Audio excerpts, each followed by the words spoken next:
Wafilipi 2. Wafilipi 2 kuanzia mstari wa kwanza. Amina. Amen.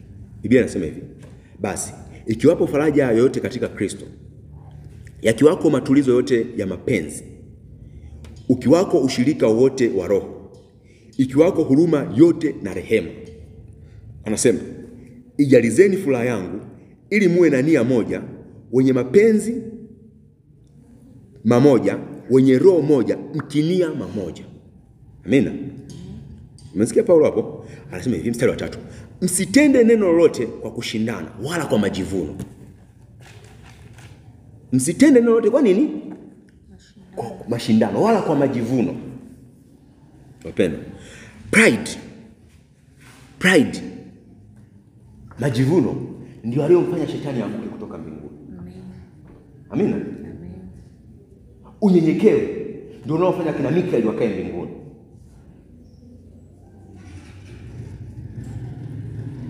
Majivuno ndio aliyomwangusha shetani kutoka wapi? Mbinguni. Na unyenyekevu ndio unaowafanya kina Mikaeli wabakie kuwa malaika wakuu. Amen. Amina. Bali kwa kunyenyekea matendo yote myatende. Kwa nini? Kwa kunyenyekea. Kila mtu na amhesabu mwenzio kuwa ni bora kuliko nafsi yake. Amen. Kila mwenzie amhesabu mwenzake kuwa nini? Ni bora kuliko nafsi yake. Wapendwa, nikwambie kitu kimoja. Yesu Kristo amewahi kusema kwamba yeye ni mlango wa nini? Wa kondoo, sio? Akasema mimi ni mlango wa kondoo. Na kila mtu aingie katika huo mlango nitamlisha. Amina. Atakula, nitamchunga, nitamtunza, nitamhifadhi. Kwa kuwa yeye ni mlango wa kondoo. Amina. Kristo Yesu anaona wivu. Anaona wivu ndani ya mioyo mwetu. Anajisikia uchungu. Kwa nini hawa watu wana dhambi kiasi hichi? Kwa nini hawa watu mwisho wao ni mbaya, ni moto? Akaiona nafsi yake kwamba si kitu. Alipokuja Yesu, alipokuja huyu mwana wa Mungu, hakuhesabu nafsi yake kama kitu, hakuhesabu uhai wake kama kitu. Akanyenyekea mpaka umauti.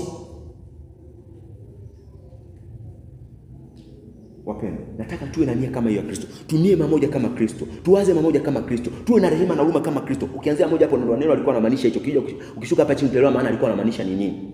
Tuwe na mania mamoja, tuwe na kitu kimoja, tuwe na mapenzi mamoja, tuwe na upenzi mmoja. Mpende mtu unayemwombea, usiimbe tu wapendwa, tusiimbe tu kwamba tunataka tusifanye tu matamasha kwamba tunataka tuonekane.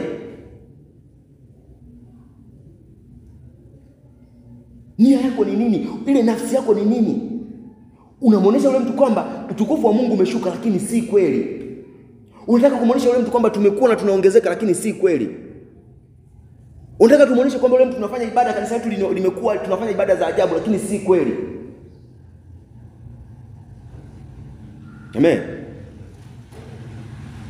Unataka kuonesha watu wanaimba, lakini si kweli. Hakuna mnyenyekevu hata mmoja. Wote wamejaa katika nafsi zao wenyewe. Wote wanataka kujionyesha kwamba tunajua kuimba. Wote wanataka kujionyesha kwamba tumepata nguvu. Wote wanataka kujionyesha kwamba tunafanya hivi vitu, lakini si kweli. Hao watu hawapo tayari kuhudumia roho za watu. We are praying here, tuko kwenye prayer. Asafu, Kohathi, Korai walisimama katika zamu zao kwa nguvu na neema. Kwa sababu gani? Walikuwa wanahudumia.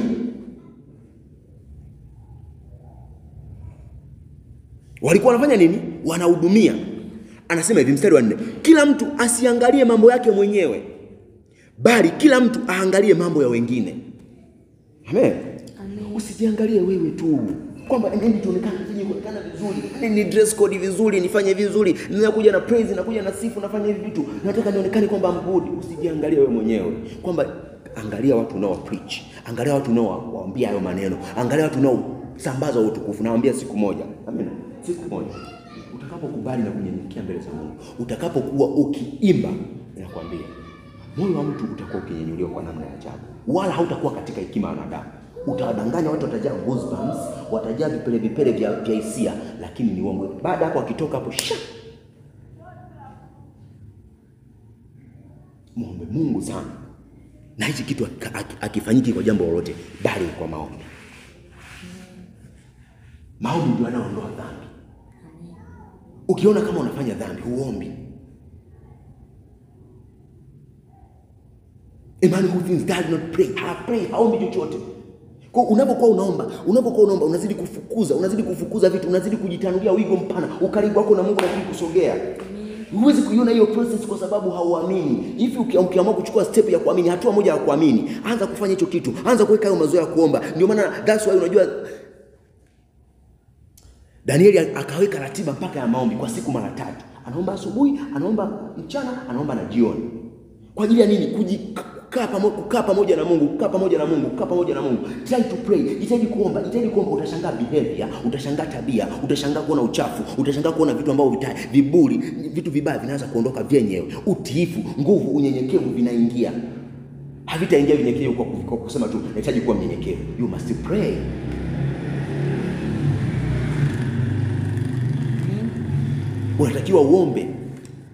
Unatakiwa uombe. Amina. Anasema hivi, tusiangalie mambo yetu wenyewe, bali kila mtu aangalie mambo ya wengine. Anasema hivi, iweni na nia hiyo ndani yenu ambayo pia ilikuwepo ndani ya Kristo. Amina. Amina. Ambaye alikuwa ndani ya nini? Ilikuwa ndani ya nini? Ya Kristo. Amina wapendwa. Anasema hivi, ambaye yeye mwanzo alikuwa yu namna ya Mungu. Alikuwa yu namna ya nini? Ya Mungu. Sura 6, ambaye alikuwa yu namna ya Mungu, naye hakuona kule kuwa sawa na Mungu kuwa ni kitu cha kushikamana nacho. Hakuona kule kuwa sawa na Mungu wakati watu wanaangamia. Nini? Huu tukufu wa kwamba nionekane kwamba kanisa letu limekuwa kwa sababu hakuona hicho kitu kama ni cha kwake cha msingi, kwamba mimi ni Mungu, akaona watu wanaangamia. So I need to pay a price. I need to buy these people. Nahitaji niwanunue watu hawa. Nitaenda kuwanunua kwa namna gani? A blood by blood, damu kwa damu. Basi akaja, akavaa mwili, akakaa kwetu, nasi tukaona utukufu wa Mungu. Hakuhitaji kuonekana I'm here, nime dress t-shirt, I praise what and this. Hakuangalia hicho kitu. Aliangalia uchungu wa wale watu ndani yao. Amen. Aliangalia uchungu wa mioyo ya watu wale. Aliangalia mioyo ya watu wale inaenda kuangamia. Hivyo akajinyenyekesha. Alikuwa namna ya Mungu, akaona kule kuwa sawa na Mungu si kitu cha kushikamana nacho. Amina. Bali mstari wa 7, bali alijifanya kuwa hana utukufu. Wapendwa, unajua utukufu hori, kitu ambacho ni kikubwa sana. Amina. Kitu ambacho ni kikubwa sana, kitu ambacho kimetawala, kitu ambacho chenye nguvu, kitu ambacho chenye uweza, kitu kitakatifu, ni kitu chenye utukufu, kitu kilichotengwa maalum, ndio kitu chenye utukufu. Akaona ule utukufu, bali alijifanya kuwa hana utukufu, lakini akajifanya kwamba hana utukufu. Ninajua kanisa letu limekuwa, ninajua kanisa letu lina hivi na vitu, lakini nitajifanya kuwa hili kanisa halina kitu. Ninyenyekee, nimkubali Mungu wa mbinguni, ili Mungu akathibitishe mioyo ya watu. Watu watakuwa wanasema, ndugu zangu, anasema watu wangu wameponya watu wangu jeraha kwa juu, lakini ndani vidonda vinavuja, ndani vidonda, bado watu ni wazinzi ndani yake, bado watu hawajielewi, bado watu ndani hawamtii Mungu, bado watu ndani hawafanyi ibada, bado watu ndani hawaombi, bado watu ndani hawaendi katika utakatifu, bado watu ndani hawana magomvi, bado watu ndani wana wivu, bado watu ndani wana usuda, bado watu ndani walevi, bado watu ni wachonganishi, bado watu ni wasengenyaji. Alafu unatafuta utukufu. That utukufu ni utukufu wa wanadamu. Amen? Anasema hivi, akatoa namna ya utumwa, akajifanya kama hana utukufu, akaonyesha kama kanisa lilivyokuwa, akachukua namna ya utumwa, akasema hakika nitanyenyekea, nitashuka huku chini, ambaye watu wote watanidharau, watu watanitemea mate, watu wataniona kwamba mimi sifai, watu wataniona kwamba nina pepo, watu wataniona kwamba ninafanya vitu vibaya. Akajishusha kabisa namna ya utumwa kabisa, ambaye yuko namna ya Mungu, kwa ajili ya kwenda kuwafuata wale watu, kwa ajili ya kuifuata roho ya Eze, kwa ajili ya kwenda kuifuata roho ya Agi, kwa ajili ya kuifuata roho ya Jeni, kwa ajili ya kuifuata roho ya Sara, kwa ajili ya kuifuata roho ya Blai. Amen.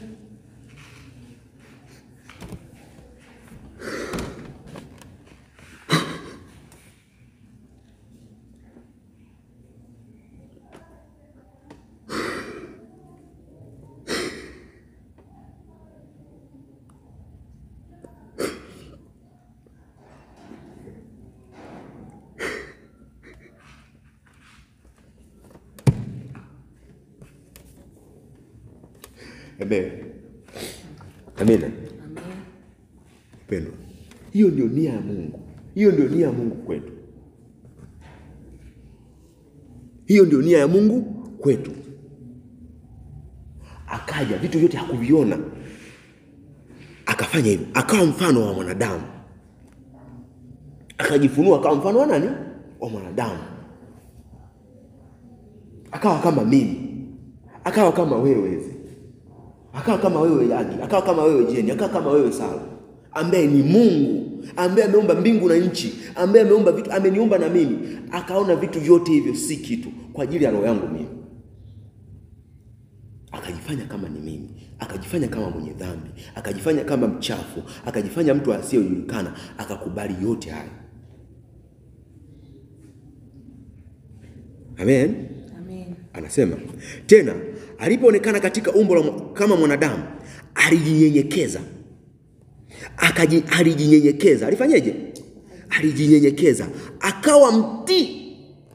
Akawa mtii hata mauti. Naam, mauti ya msalaba. Ndio, ni mauti ya msalaba. Unajua mauti ya msalaba inamaanisha nini? Unajua mauti ya msalaba inamaanisha nini?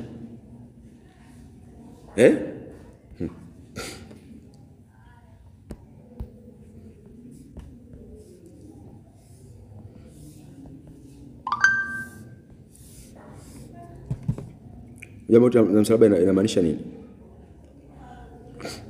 Eti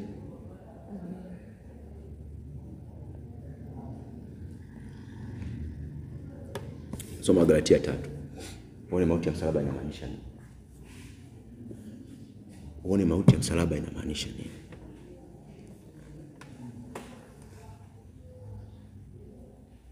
Uone mauti ya msalaba inamaanisha. Umefika Galatia 3?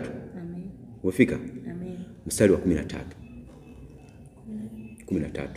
Galatia 3 mstari wa 13. Angalia mauti ya msalaba inachomaanisha. Galatia 3 mstari wa 13. Mauti ya msalaba inamaanisha hivi. Inasema hivi: Kristo alitukomboa katika laana ya torati, kwa kuwa alifanywa laana kwa ajili yetu. Maana imeandikwa, amelaaniwa kila mtu aangikwaye juu ya mti. Umeelewa maana ya mauti ya msalaba? Umeelewa maana ya mauti ya msalaba? Amen. Ni laana. Ni laana. Amelaaniwa kila mtu aangikwaye juu ya nini? Ya mti. Atundikwa hivi juu ya mti. Huyo mtu amelaaniwa, ambaye alikuwa namna ya Mungu. Wafilipi 2, alikuwa namna ya Mungu.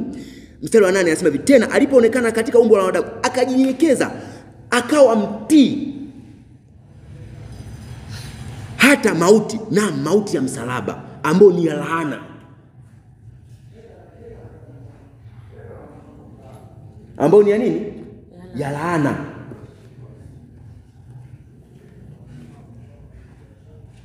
Akakubali hiyo mauti ya laana. Mstari wa 9 anasema, kwa hiyo tena Mungu alimwadhimisha mno, akamkirimia jina lile lipitalo kila jina. Amina. Akamkirimia. Mungu akamwadhimisha baada ya kitendo hicho, baada ya kunyenyekea, baada ya kuwa mtii. Mungu akamwadhimisha.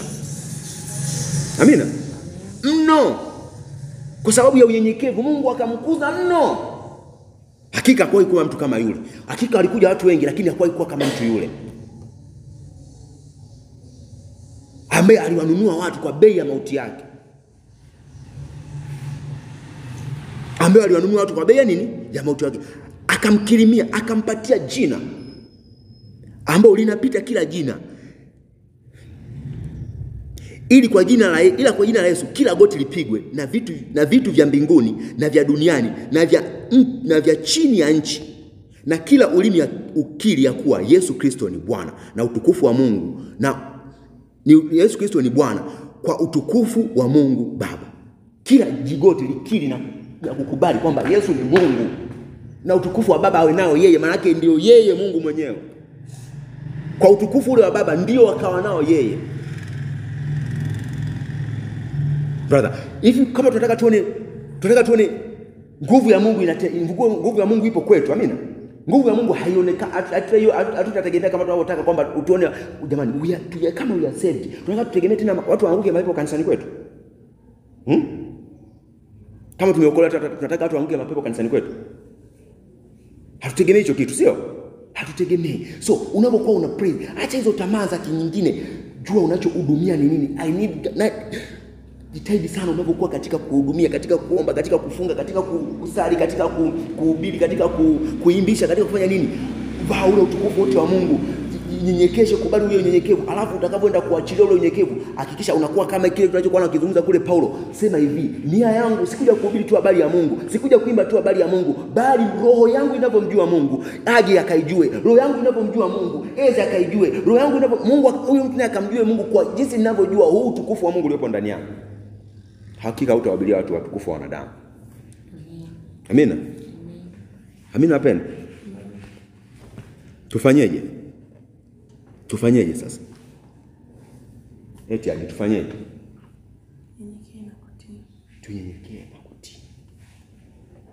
Tunyenyekee na kutii. Before everything. Kabla hujakomboa watu, kabla ukombozi haujawafikia watu, Kristo Yesu alinyenyekea na kutii. Ambaye alikuwa yu namna ya Mungu. Alinyenyekea na kufanya nini? Na kutii. Ambaye alikuwa makao makuu, alinyenyekea na kutii kabla hajaenda kuwafanyia watu ibada. Kabla hajaenda kuimbia watu. Kabla hajaenda kuabudisha watu, alinyenyekea na kutii. Ndipo utukufu wa Mungu ukaonekana. Ndipo Mungu akajidhihirisha. Tutakuwa na ibada zenye goosebumps, zenye hisia. Vipele vinawatoka hivi. Umezini, vipele vinakutoka, unasema roho ameshuka. Nothing. Hujui unachokifanya. Amen. Vipele vikutoke ukiwa jina la Yesu limetawala. Unaona moto umekuzunguka, unaona utukufu wa Mungu unaonekana kwako, unaona nguvu ya Mungu inatembea nawe, unaijua. Itafute. Kabla ya kuwakomboa watu, alinyenyekea na kutii. Waebrania 12 mstari wa kwanza na pili. Hatuwezi kwenda kuwapeleka watu kwenye vitu ambavyo watu hawajakubali Mungu wa mbinguni. Amina.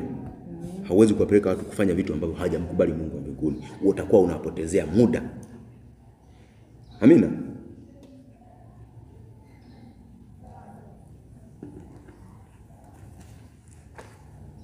Utakuwa unapotezea muda. Tunamkumbuka Amos, si ndio? Amos alikuwa anaambia watu hivyo. Akaambia Amos, nabii akaambia, Mungu anasema hivi, mmetoa sadaka ili mkajionyeshe kwamba tunatoa sadaka.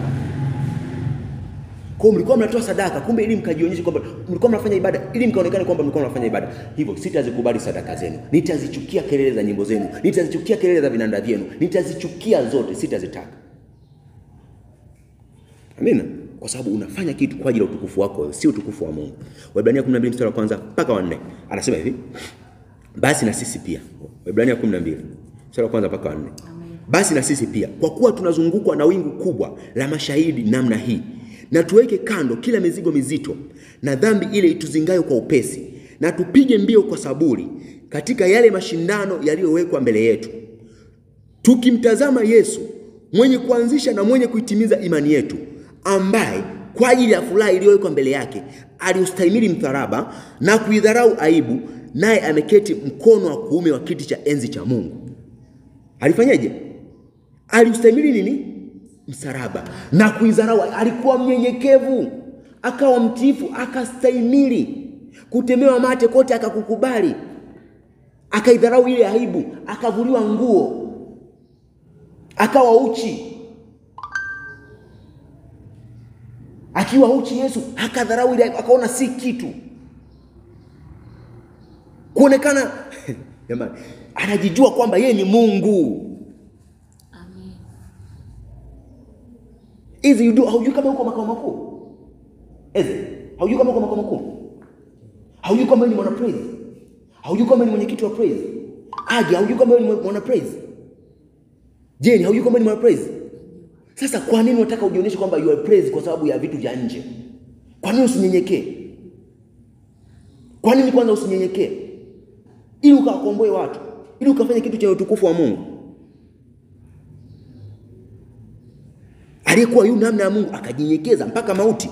Yeye huyo anasema hivi, tukimtazama tumtazame sasa huyo. Yeye ndio ishara yetu, yeye ndio njia yetu, yeye ndio aliyetuonyesha, ambaye alikuwa tumtazame huyo mwenye kuianzisha hii imani unaoimbia watu, unaosifu, unaofanya vitu. Huyo aliyeanzisha, unaohubiri watu, aliyeanzisha huyo ndio huyo, mtazame yeye. Na atakayeitimiza ndio atakayesema sasa kuimba kwenu huku ambako mlikuwa mnaimbia hapa duniani kumekwisha. Na mwenye kutimiza imani yetu ambaye kwa ajili ya furaha, kwa ajili ya utukufu ulioko mbele yake, kwa sababu wanawakomboa wale watu. Kwa hivyo nitakuja, nitaomba, nitafanya vitu kwa utiifu, nitafanya vitu kwa unyenyekevu, nitafanya vitu kwa uzuri, kwa sababu ninajua kuna furaha, kuna watu watabadilika. Tutakapokuwa tunaomba, tutakapokuwa tunaenda, nguvu ya Mungu inatembea nasi, tunabadilika, tunakuwa watu wenye utukufu, kwa sababu ndio furaha iliyoko mbele. Akaustahimili msalaba, akadharau ile aibu, akagundua kwamba okay, sihitaji, brothers and sisters, sihitaji kufanya ibada ambayo watu hawana unyenyekevu. Sihitaji kufanya ibada watu ambao hawana unyenyekevu. Hivyo nitavumilia. Watu wengine watasema mbona nyinyi mnafanya ibada? Okay, hatujanyenyekea. Mioyo yetu wanasema hatujanyenyekea bado. Amen. Mbona nyinyi mfanye vitu bado hatujanyenyekea? Bado watu hawapo tayari. Utafanya hicho kitu kitawaimpress tu nyinyi. Ili aibu na idharau aibu ya wale watu. Watu jamani wako makao makuu, lakini vya nasi sisi tunajua tulivyo. Hatujanyenyekea. Kwa hivyo nitadharau hata aibu ya wale watu kwamba siku kwa sababu ninajua sijanyenyekea. Hivyo nitanyenyekea mbele za Bwana.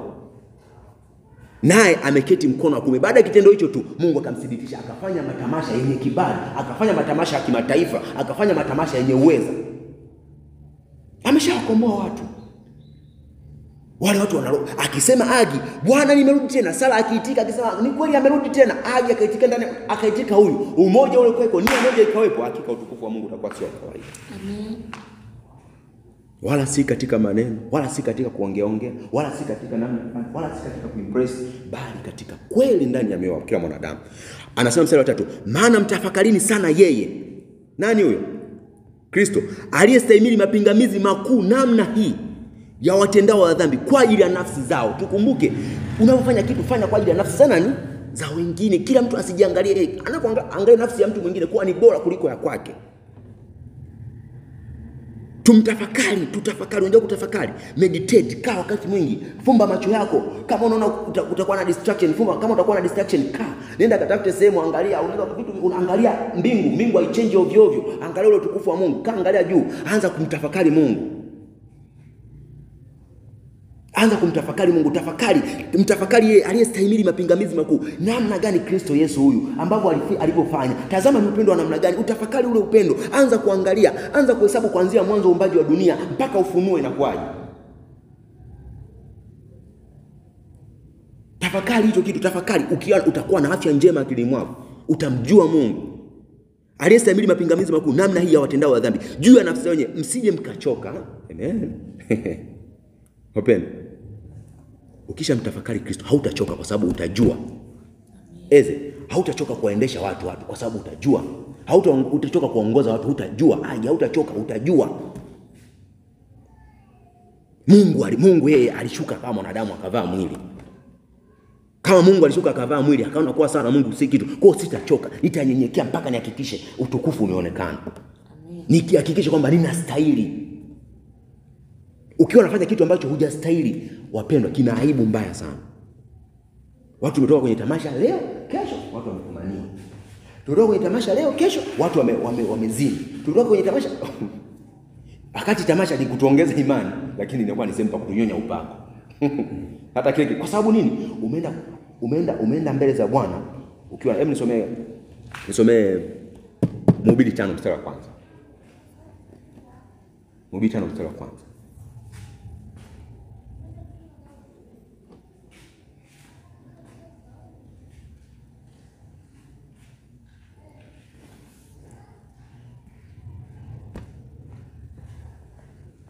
Jitunze mguu wako, Mhubiri 5 mstari wa kwanza. Jitunze mguu wako uendapo nyumbani kwa Mungu, maana ni heri kukaribia ili usikie, kuliko kutoa kafara ya wapumbavu ambao hawajui kuwa wafanya mabaya. Amen. Amina. Anasema hivi, jitunze mguu wako uendapo nyumbani mwa nani? Jitunze sana mguu wako uendapo nyumbani mwa Mungu. Anasema ni heri kukaribia kusikia kuliko kutoa kafara ya wapumbavu. Kuliko kufanya ibada ambayo ni ya wajinga. Kuliko kufanya ibada ambayo watu hawajui kama wanafanya ibada ya Mungu. Kuliko kufanya ibada ambayo watu hawajanyenyekea. Kuliko kutoa sadaka ambazo hawajui mtu anatoa kwa ajili ya nini. Kuliko kufanya vitu ambavyo hajui kitu anachokifanya ni nini. Ni bora, ni heri kukaribia kusikia. Maana yake kunyenyekea, huko ndio kusikia, kukaa kujifunza, kukaa kumtii Mungu. Ni bora kumtii Mungu. Ni heri, amebarikiwa, ni baraka kwa huyo mtu. Haujapungukiwa chochote. Namna ya dunia, namna ya uendeshaji wa makanisa itakwambia umepungukiwa, lakini hujapungukiwa chochote. Ni bora usogee, ukaribie, ukasikie kuliko kutoa kafara, kuliko kutoa ibada ambayo haina kibali kwa Mungu. Kuliko kutoa ibada ya watu ambao wamezini, kuliko kutoa ibada ya watu ambao hamtii Mungu, kuliko kutoa ibada ya watu ambao ni walevi, kuliko kutoa ibada ambao ni watu waashirati, kuliko kutoa ibada ya watu ambao ni wasengenyaji. Tunakumbuka Amos anasema hivi, mmekuja Gilgali. Unakumbuka Gilgali kulikuwa kufanya nini? Gilgali ni sehemu ya kutolea sadaka. Mmekuja Gilgali ili muongeze makosa yenu, ili muongeze dhambi yenu iwe nyingi. Kuna wakati mwingine unaweza unakuja kumfanyia Mungu ibada, kumbe unakuja kuongeza dhambi. Unakuja kufungua kwa sababu hujatubu. Hujui unafanya nini, alafu unasogea, unakuja unaimba, unakuja unafanya kitu, unakuja unashangaa doors, milango mingine inazidi kufunguka, unashangaa ulikuwa unazini, unashangaa mtu mmoja unaanza kuwa unaongeza na mchepuko wa 3, unashangaa ulikuwa una kadhambi fulani kana kuzinga, unashangaa umeongeza kitu kingine, vimeongezeka kwa sababu ulienda kufanya kitu cha Mungu, kitu kitakatifu, wakati huo wewe ni mchafu. Wakati huo hujanyenyekea, wakati huo hujatii. Unashangaa tumetoka hapo praise yote imesambaratika. Unashangaa tumetoka hapo vitu vimefanya hivi. Unashangaa tumetoka hapo hatuongezeki. Ni vitu vingi sana. Sherehe zetu, Pentecost zetu, mapasaka yetu, maadhimisho yote yamekaa kwa namna hiyo. That's why huwa napinga sana namna ya kuadhimisha Pasaka na Pentecost. Uadhimishaji wa Pentecost na Pasaka haujakaa. Watu wanadhani Pentecost ni kuimake ile siku kuwa holy. That's not true. Just a remembrance, ni siku tu ya kukumbuka. Utakatifu ule wa Pentecost utembee kila siku. Utakatifu wa Pasaka utembee kila siku. Uwe kweli umekombolewa mbele za Bwana. Lakini ukiwa umemake zile choice, mwisho wa siku unashangaa anaambia Amos, mmekuja Gilgal mkaongeze makosa yenu, mkaongeze dhambi yenu iwe nyingi. Mmekuja mkaongeze dhambi. Ni bora kukaribia kusikia. Ni bora kwa watu walionyenyekea. Ni bora watu ambao wamekubali, wanakuja kwa wakati mwafaka, waliokubali kumtumikia Mungu kwa mioyo yao wenyewe, kuliko ukawafanyisha watu mazoezi kwa ajili ya kuimpress, ukawafanyisha watu mazoezi kwa ajili ya kufanya watu tuonekane tunafanya ibada. Watu wa mioyo ni mwao hakuna ibada. Mtu wa namna hii anatoka hapo ni msengenyaji, hana utukufu wa Mungu.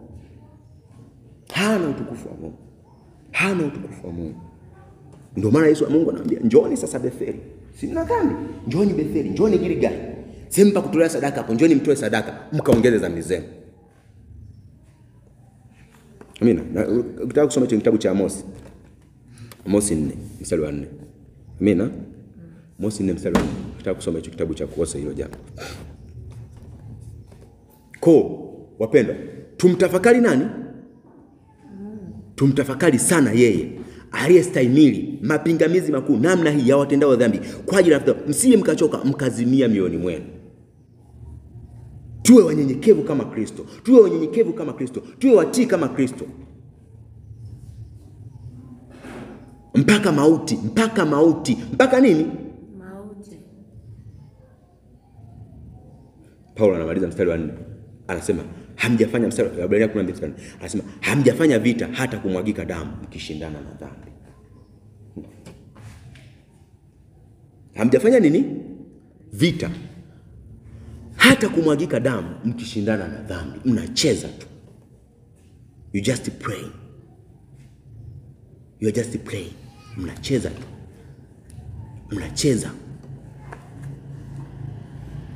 Tunacheza.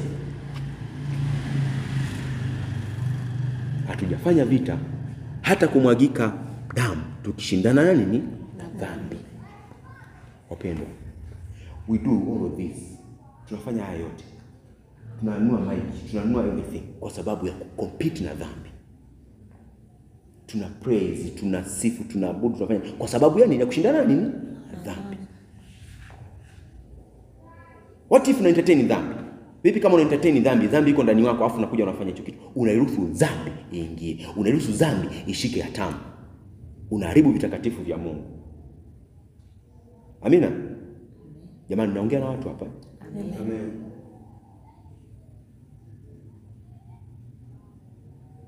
Unairuhusu dhambi. Unaongeza dhambi. Unafungua milango mingine. Ulikuwa mwongo, unaanza usengenyaji. Ulikuwa na usengenyaji, unaongeza vitu vingine. Kwa sababu ya kitu kidogo tu, hukuwa mtii, hukuwa mnyenyekevu.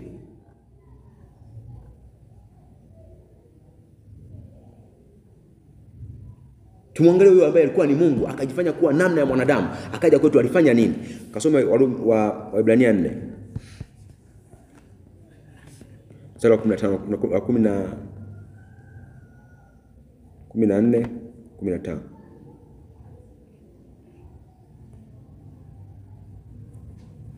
Kumina 15 na 16. Waebrania 4 mstari wa 14, 15 na 16. Anasema hivi: basi iwapo tunaye kuhani mkuu aliyeingia katika mbingu, Yesu. Amina. Amen. Tunaye kuhani mkuu aliyeingia katika nini? Mbingu. Yesu, mwana wa Mungu, na tuyashike sana maungamo yetu. Amina. Amen. Tuyashike sana maungano, our confession, the way tulivyokubali tukasema tupo tayari kutumika, tupo tayari kuwa praise team. Praise team wanatakiwa wawe. Praise team wanatakiwa wawe wasafi, wanatakiwa wawe wazuri, wanatakiwa wawe wema, wanatakiwa wawe watii, wanatakiwa wawe wanyenyekevu. Amen. Kajifunze hata kwa Asafu, kajifunze hata kwa Kohathi, kajifunze hata kwa Korai. Wote walikuwa ni waimbaji katika nyumba ya Bwana. Hizo nyumba ziliteuliwa kwa ajili ya kuimbisha. Walijifunza utakatifu. Wanasema hivi: basi wale wana wa Asafu wakawafundisha watoto wao kuimba katika hali ya utakatifu.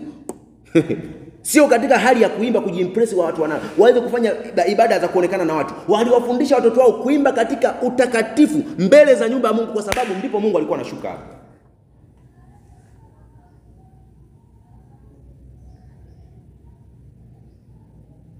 Shika hayo maungamo. Praise team. Mimi ni Mkristo, natakiwa nienende vipi? Natakiwa nitembee vipi? Natakiwa nikanyage wapi? Natakiwa niende wapi? Natakiwa nifanye nini?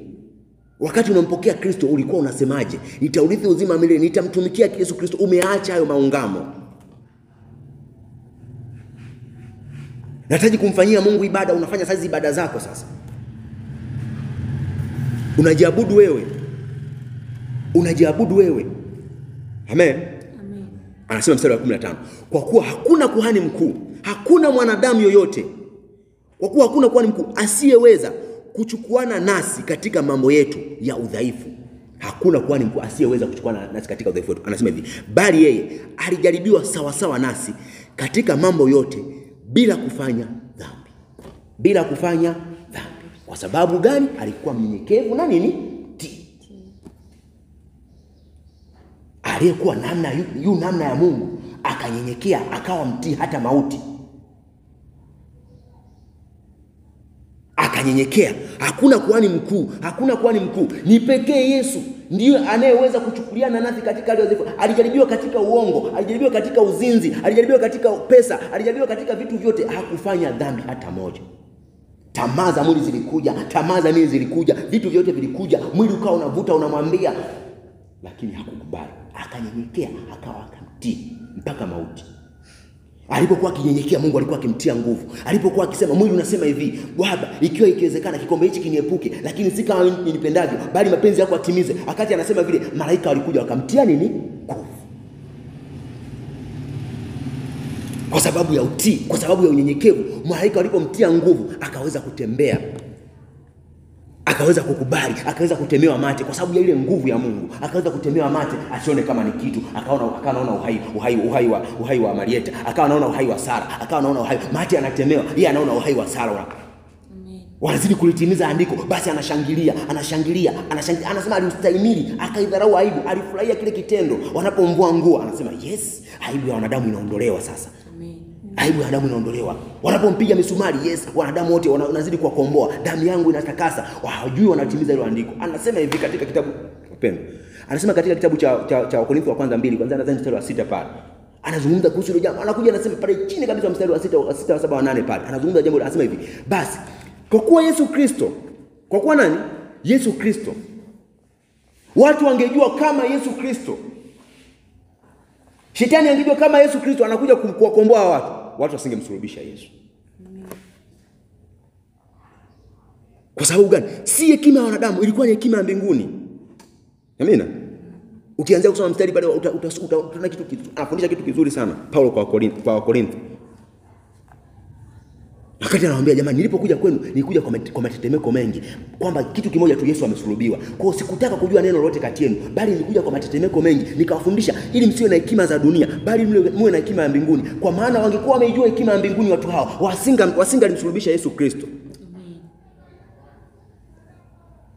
Kwa ikawa kwao ni hidden, ikawa kwao imefumbwa, ni fumbo kwao. Kwa hiyo wakati wanafanya vile vitu, Yesu anapigwa, anafanya hivi, anagongwa, anavyoitoa roho yake, basi anaitoa roho yake kwa ajili ya uhai wangu mimi. Ndio kuhani pekee mkuu ambaye aliweza kuchukulia nasi katika hali ya udhaifu, hakufanya dhambi. Mstari wa 16 anasema, basi tukikaribia kiti cha nini? Cha neema. Basi tukikaribia kiti cha neema kwa ujasiri, si kwa unyonge. Kwa nini? Kwa ujasiri. Kwa sababu tayari tumeshaona. Tunaye kiongozi, tunaye mwongozo, tunaye nuru, tunaye mwanga ambao unatuongoza katika haki, unaotuongoza katika kushinda, unaotuongoza tuweze kufanya ibada, unaotuongoza tukafanya matamasha, unaweza tukaribie basi kwake Yesu. Tuanze kujinyenyekeza kwanza kabla tujaenda kuongeza dhambi, kabla tujaenda kufanya vitu vibaya, kabla tujaenda kufanya matamasha ambayo yana utukufu wa wanadamu, kabla tujaenda kufanya ibada zenye utukufu wa wanadamu. Tumkaribie yeye Kristo, tumkaribie kiti cha neema ambaye amejaa ubure, ambaye amejaa nguvu, ambaye amejaa upekee wa kuweza kutusaidia sisi kuweza kuimba, kuweza kufunguka, kuweza kufanya vitu vingi, kuweza kuwa na ufahamu, kuweza kukubali kila jambo jema la Mungu. Tuikaribie kiti cha neema kwa ujasiri, si kwa unyonge. Tuikaribie kwa nini? Kwa ujasiri, ili tupewe rehema. Kitu cha kwanza tupewe nini? Rehema. Tupewe msamaha, tupewe mwosho, tupewe utakaso, aturehemu. Kwa nini hatakuwa watii? Kwa nini hatakuwa wanyenyekevu? Kuliko tukaenda kule mbele tukaongeza dhambi, tukaenda kule mbele tukaongeza dhambi, tukaongeza uchafu, tukafungua vitu vingine, mafarakano yatakuwepo. Kama si wale watu ambao wametoka kufanya tamasha, kama si wale watu wametoka kufanya sherehe za Pentecost, kama si wale watu wametoka kufanya sherehe za Pasaka. Unatoka watu kwenye Pentecost, watu wanasema siku hii ni siku ya kujaza Roho Mtakatifu, wanatoka pale ndio wasengenyaji wakuu sasa.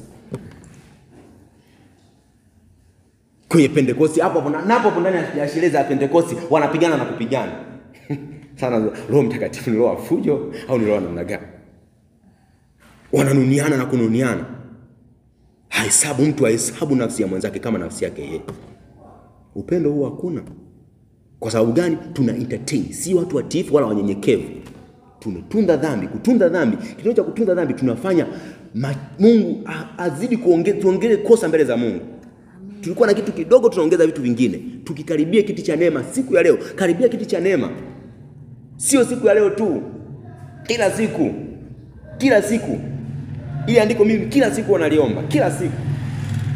Mungu anakikaribia kiti cha neema kwa ujasiri. Karibia kiti cha neema kwa ujasiri ili tukapate rehema na neema ya kutusaidia wakati wa mahitaji. Wapendwa, hawezi kuafford neema ya Mungu. Hawezi kuafford neema ya Mungu. Ni ubure, si ndio? Neema ni ubure, si ndio? Kama ni ubure, kwa nini watu wengine hawajaokolewa? Ipo neema ya Mungu all the time, ipo kukusaidia, ipo wakati wote kukusaidia. Hujai kujiuliza kwa nini watu hawajaokolewa? Kwa nini si watu wote wanaenda kanisani? Hujai kujiuliza hilo swali? Kama neema ya Mungu ni bure. Ni kweli ni bure. Kwa nini? Soma maandiko vizuri.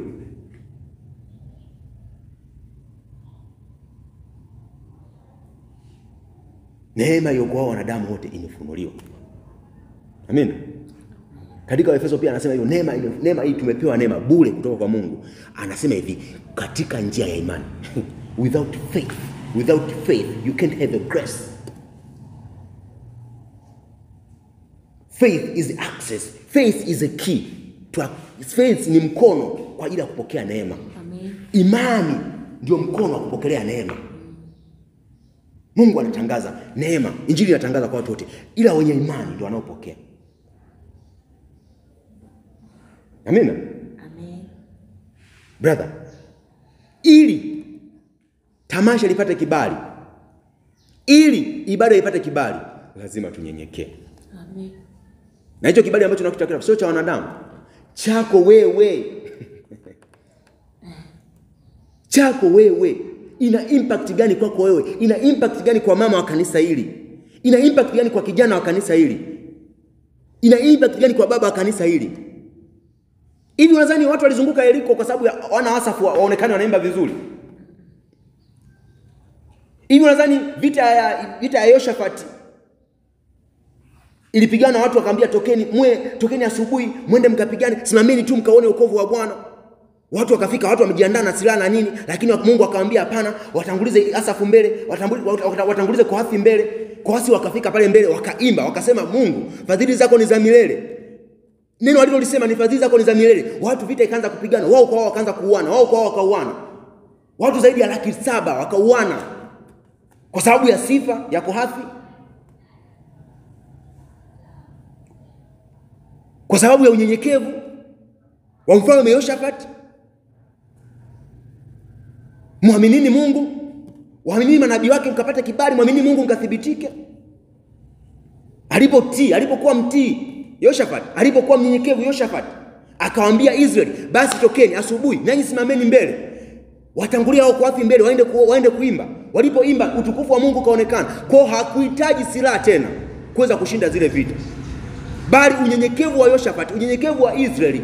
Kwa sababu gani? Yehoshafati aliwafundisha. Yehoshafati ni mfalme pekee katika Yuda, na ni mfalme wa kipekee sana, ambapo aligundua ameingia katika utawala. Alipoona ule utawala wake hautathibitika asipowafundisha Torati, jinsi anavyomjua Mungu, akasema akachukua manabii akaambia akina Mikaya, akina nani, akaambia kawafundisheni watu wengine wamjue Mungu kama mimi ninavyomjua Mungu, ili uongozi wangu uwe mwepesi.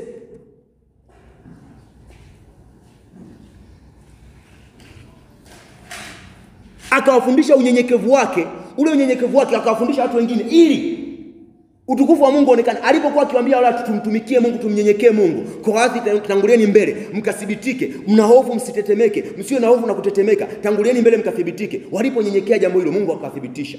That's why ikiwa watu wangu walioitwa kwa jina langu watajinyenyekesha na kuomba na kunitafuta uso wangu, amen, na kuziacha njia zao mbaya.